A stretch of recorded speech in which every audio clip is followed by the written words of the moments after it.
What's up, crew? Hope you're having a rad day. In this episode, I'm going to give you a short history of one of my favorite trails, and then I'll show you what it looks like right now. As of yesterday, actually. I'm Alan, and this is the MTB Alan channel.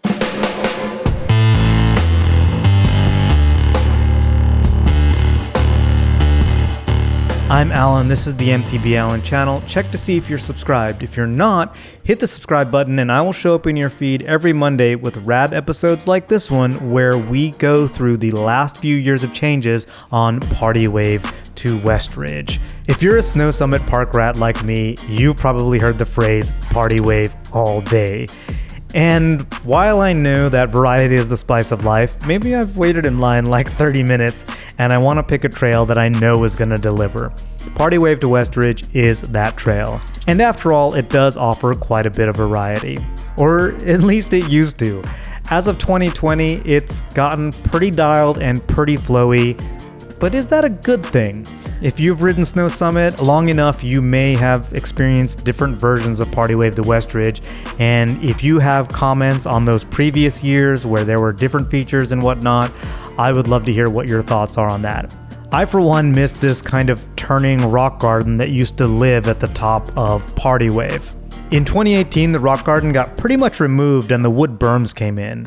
And don't get me wrong, I prefer the wood berms to the old chunky turns, and I get that the changes give you speed for this upcoming hip. I think I just missed the rock garden because I had to really work to get it dialed. And then it was gone. While we're here, look at how skinny that hip is. I don't know if you remember that. In any case, also in 2018, this thing got some gains. And I do think that more face on that jump makes it a lot more fun. Another thing I miss is an awkward bit that used to happen before the Westridge wall rides. You used to come out from the boulder turn, go across the slope, and then be faced with this rocky and loose turn back into the woods.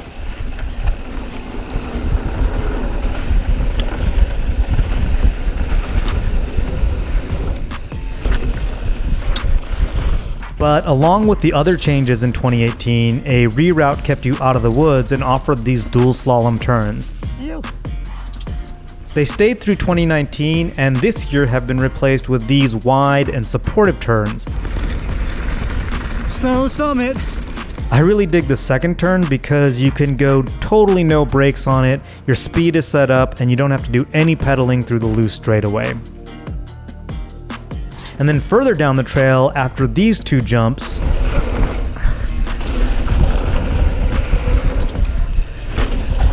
there were a couple of turns in 2017 that were pretty easy to straight line. And once again, in 2018, they got beefed up and did more to encourage riders to turn. I can still straight line them, but honestly, I kind of like hitting the turns, and I don't find them to be any slower. Now, along with all the other changes in 2018, the biggest changes came to the bottom third of Westridge. So where right now the 40-footer and step-up combo exists, Westridge used to just kind of go downhill.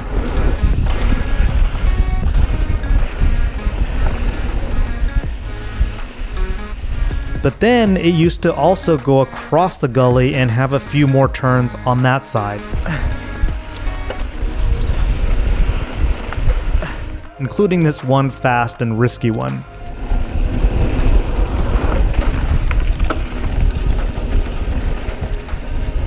I kind of wish the trail still kind of meandered onto the other side of the gully like it used to, but yeah, who knows what goes into those decisions. Actually, if you do know, hit me in the comments, drop some knowledge bombs in there. I'd love to learn about that. And if you did ride that part, would love to hear your opinion on it.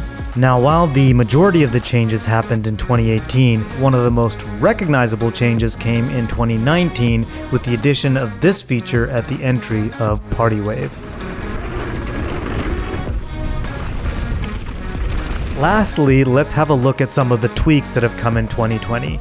These aren't huge changes, and some of these changes might even just be considered maintenance, but I do feel that these updates just make Partywave to Westridge have that much more rhythm and flow. This berm was just put in. It might not seem like much, but especially if you're not stopping here, it really helps retain speed and flow as you re-enter the woods. In sections that previously I'd been able to just come through without a problem.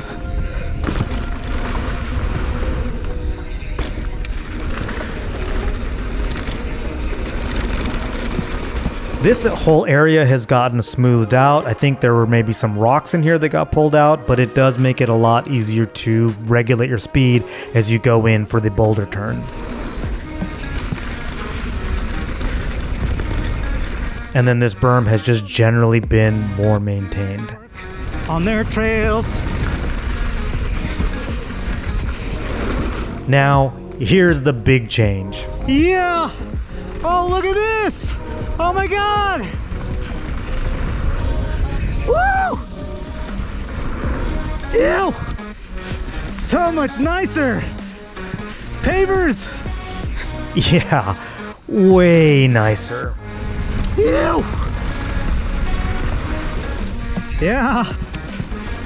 So that's a little look back at the last few years of one of my all-time favorite trails. Hope you dug it. Hit that like button, check to see if you're subscribed. If you're not, hit the subscribe button and I will show up in your feed every Monday with rad episodes like this one. And with that, I will see you next week.